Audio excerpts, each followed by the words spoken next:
Hey everybody, it's Josh the Beard on a Budget. Today we're going to be working on an AR pistol that I've had for a little bit of time. And we're just basically going to be upgrading a couple of little parts. We're going to add a couple of ambidextrous options to it and everything. I kind of tore it down, gave it a real good thorough cleaning. I'm not saying every time you go to clean your weapons you should do this or anything. I'm real picky in particular with things, but let's get started on it. A lot of this may end up being sped up and everything because YouTube doesn't really like us showing the assembly of things. We like to demonetize everybody, and well, I mean, quite frankly, we're all here to make a little bit of money. But you're going to put your spring down in the bottom there, and then your little detent pin here, which likes to take off running from you about every chance it gets. They're real tricky, especially if your fingers don't like to work too awful well like mine.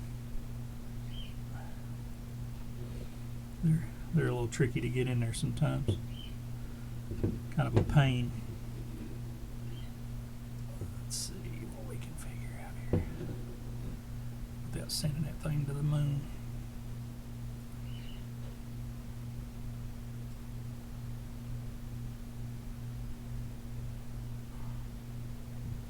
Sometimes you can, take that pin and kind of shove it down in there to help hold it, and then just twist it into where it goes into the little bevel on the takedown pin, and it'll lock it in place. Work it once or twice to make sure that it's going to stay.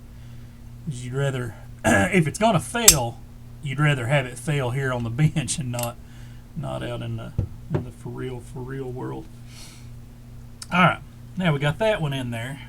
Let's move on into the trigger assembly. I have the the fully intact trigger system where it's all one piece. It's a lot easier to just slide in. In another video, I'll do the whole trigger assembly. Where you have to put all the pieces and everything just to show you guys. But I like using these little anti-roll, anti-walk pins. They got the little torched head on both sides. And you kind of just slide your system in, and then you just got to go through the tedious little process of lining up all the holes to make everything fit in the way it needs to go and everything. And you basically just pop it in and line it up on both sides.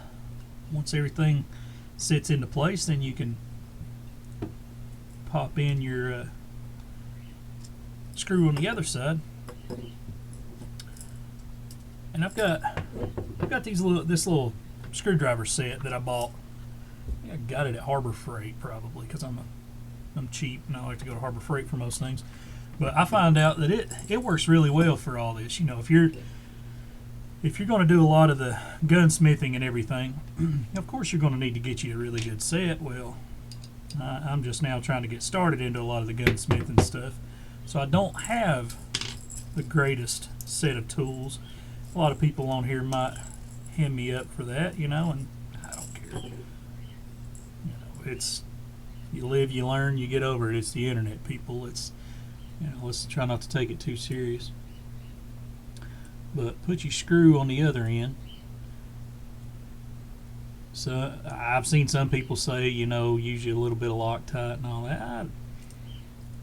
I tend to take my stuff apart and put it back together fairly often, so I don't like messing with Loctite all the time, and sometimes you have to heat Loctite up to get it to break loose, and I just don't like putting heat on the finish on these guns. The finish that's on it isn't nothing super great, fancy, fantastic. It's it's beat up, scraped up, and all that, and they're gonna get beat up, scraped up. It's a gun. That's what they're for. But to each their own. Whatever you like is what you like. I'm just showing you my way. This is my channel. We do things my way here. But push that one in. Get the slide all the way through and seat.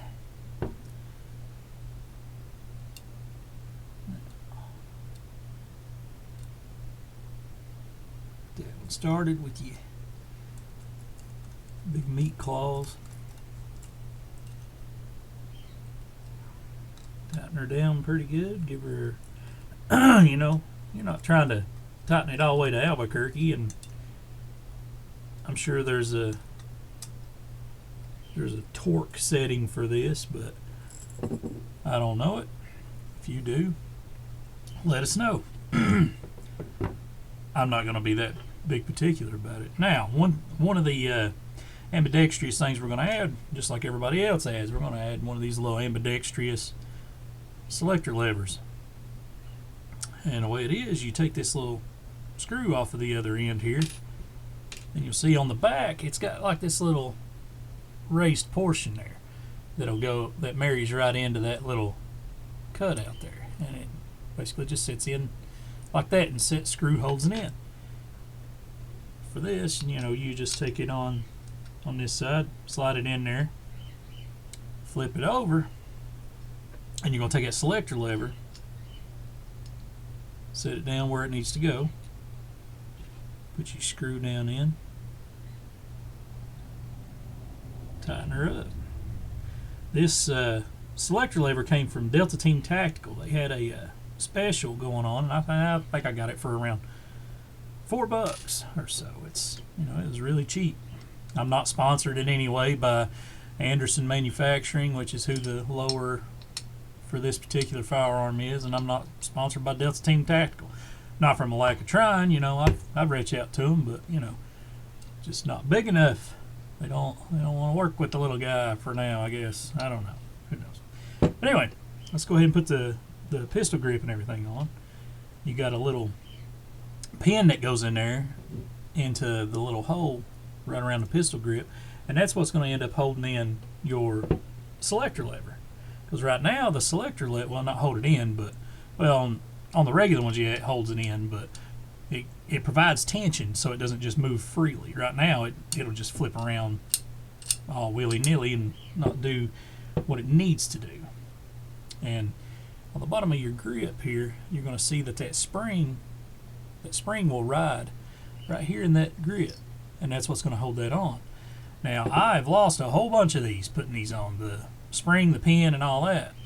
And one of the ways that I've found to do it is kind of just put the spring in there, put your pin in the lower, put the spring in the grip, and just muscle it on and kind of give it more of a push that way motion before you do that until it slides into that little hole. That way you're not squashing your spring, because you squash that spring, then it doesn't want to do what it needs to do anymore, and it just doesn't want to work right.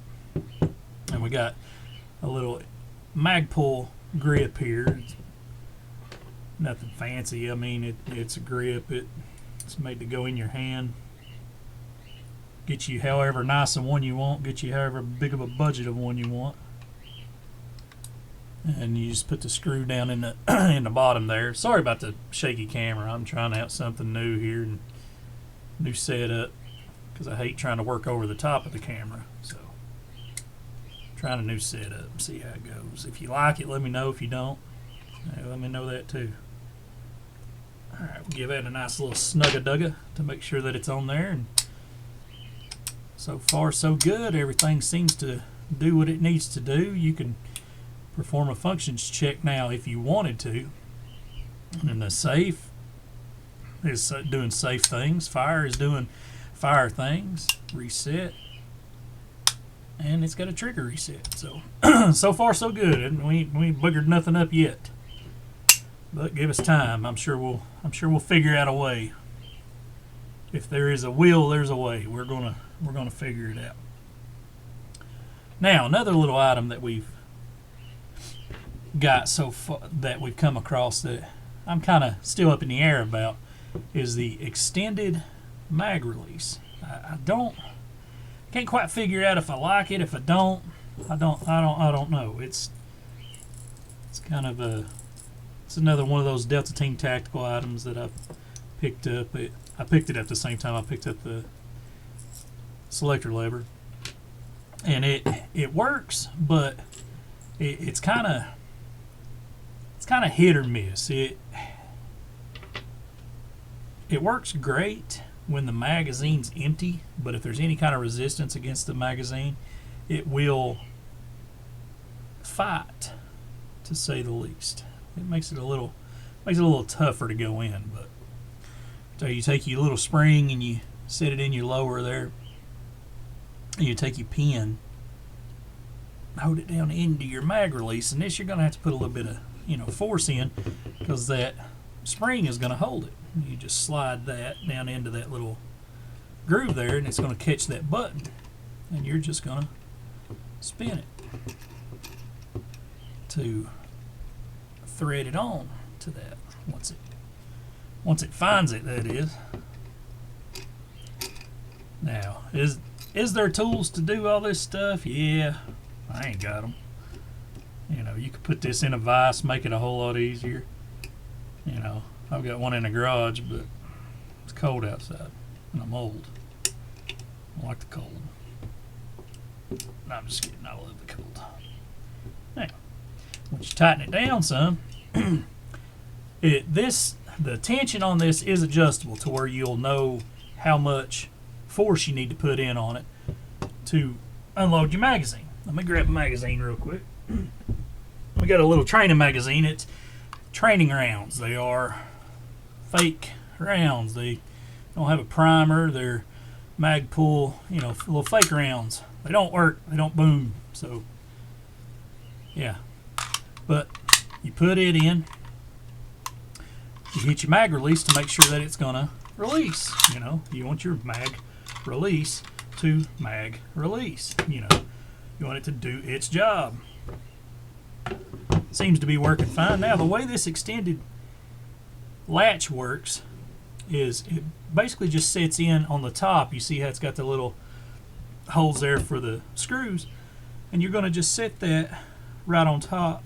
It has a little detent. I don't know how well you'll be able to see that little lip. Perfectly cut out for that release. And you're just going to set that on there and screw it down. Again, you're not going to torque this thing for dear life. We'll try to wring the bolts off because they are small little screws. But it's just an extended mag release. It's just going to sit on there, basically to make it to where you don't have to come all the way here to move your grip if you have smaller fingers, to work the mag release. Now, like I was saying, if it's got a lot of tension on the mag, it doesn't want to release right, in my opinion. But some people like them. Some people, are like me, and they're just disgruntled about everything. All right, you got your little cap on the bottom of your grip here, so you can store stuff in it. Everything just pops that right on. Now, one of the biggest things that I absolutely love on every AR that you get, you can get them for around $20. This one was a Magpul that I originally got. I think this firearm came with it, but it's an extended ambidextrous, bolt latch or bolt release. I'm sorry, and it basically just sandwiches on top of the existing bolt catch, slides onto the bottom there, and then this will go on the top of that and sandwich it together, and it basically just makes it to where you don't have to use your offhand to reset the bolt. You can use your finger on the opposite side, and to put that on, you just use it right on your stock bolt catch and sandwich it on there. Put your screw in, tighten it down, and again give it a snug-a-dugga. It don't have to be crazy nuts or anything, but you have it right there to where you can manipulate. It even gives you a longer pad here if you wanted to use on this side. Now on the opposite side, you see how it kind of sticks out there. When the bolt's locked to the rear, it's gonna slide out there just a little to where you take straight from the trigger, hit your bolt release, and then your finger's right where you need to be. I love them. I absolutely love them.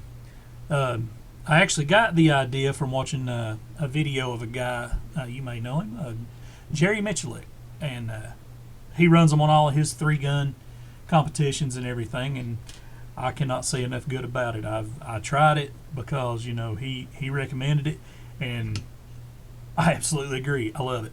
Absolutely love it. Greatest thing ever. Now, enough being a fanboy. We're going to move on to the back end of the down pin here, and it's a little smaller than the one in the front, but it has the same cutout. So just be mindful of that whenever you're putting these things in. You put the back one in, and that little cutout is going to go toward the back, because right here in the back you've got another one of them little pins that like to run off every time you drop it. That's got to go in there. It's going to sit right there, kind of in the back side, to hold that pin in place. And you got another long screw, or I'm sorry, spring, that will sit back in that hole. All right, and there's a butt plate that will go on the back and eventually hold that spring in place like so. But you have your buffer tube, which holds your buffer tube and spring. That's got to go there as well. So you feed your end plate with the nipple forward onto there with that little detent holding it in place. Now the hard part is feeding this on and keeping mindful of that spring so you don't booger that spring up, because it's very, very, very easy to get that spring messed up. Those springs aren't meant for sideways tension. They're meant for front to back tension. But you're gonna basically feed that on there,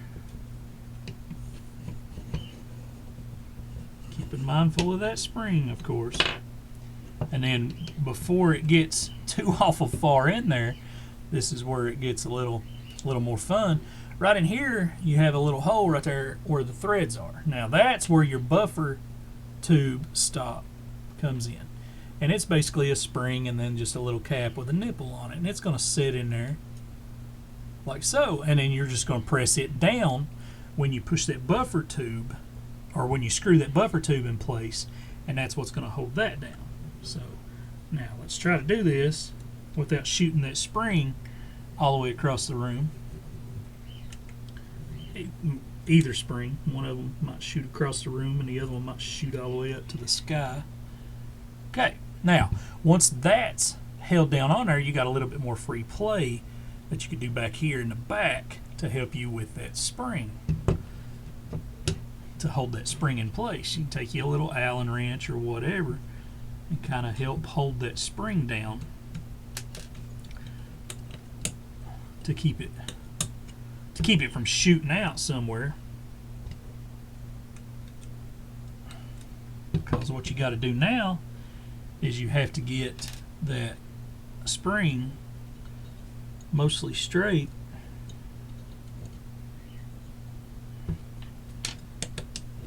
so you can push that butt plate down and tighten down the nut for the buffer tube. Now, that right there is that's about where you're going to want it. It's holding the pin in place. It's holding everything in place. Now let's tighten it down. They make a couple of different wrenches for tightening these buttstocks down. I've got, this older one that I broke it on one or two before, and I've got this little, just this little cheap one. Both of them work just fine for what they are. This one I can't remember. I bought it whenever I bought some kind of buttstock. I can't remember which, but basically those little teeth that's on the end of it will grab on to the buffer tube nut here, and then you're just gonna snug it up real good. You don't have to torque the snot out of it because it's not really holding a whole lot of tension to it. It's just holding everything in place. Now, once that's on there, let's grab the buffer spring and tube. Now I know I need to upgrade and want to upgrade to get one of the silenced tubes, or the silent spring. I've never really had a whole lot of thing about it. I just see posts on them and everything, and I'm trying to find a budget one to bring. If anybody knows of one, a decent one, have experience with one, whether yay or nay, tell me, tell me whether you like it or not. But you're basically going to take your spring, shove it back in there.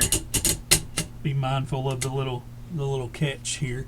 As you can see, once you get the buffer tube and spring in there, that's what holds that in and just keeps it from popping out. Now the lower is completed. That right there is all the steps for the lower receiver. You can go ahead and do your functions check. You put it on safe, it will not fire. Put it on fire, it fires. Now hold your trigger down, manual reset. Now there you go, it reset back to safe.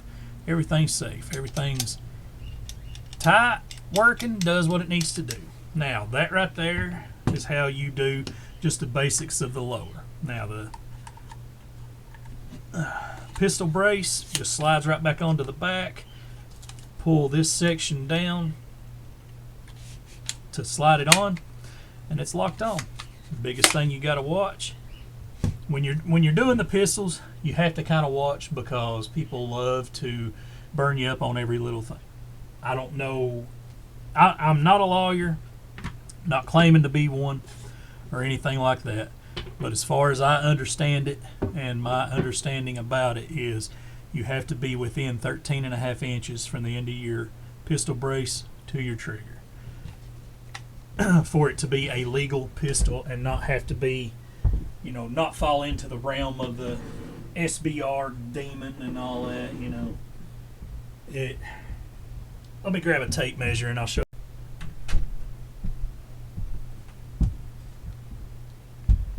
you. Now, like I was saying, the biggest thing you got to watch with the AR pistols and everything, there's a thing called length of pull. Now, this is just my understanding. I'm not a lawyer. I'm no expert. I'm just a guy working out of his house and building my own stuff. Now, the biggest thing, whenever your pistol brace is fully extended, the length of pull, which is from your trigger to the back of your pistol brace, cannot exceed 13.5 inches. And right there you can see I'm at 12 5/8.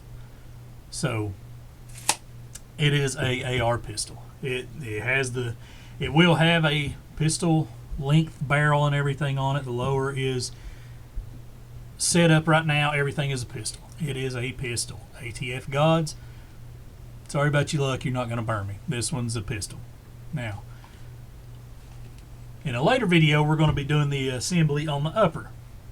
So for now, that's all I have for you on this one. Once we get some more parts and everything in for the upper, we're going to do a couple of little upgrades to it. But for now, always, most importantly, be kind to somebody you love. Thanks for coming out.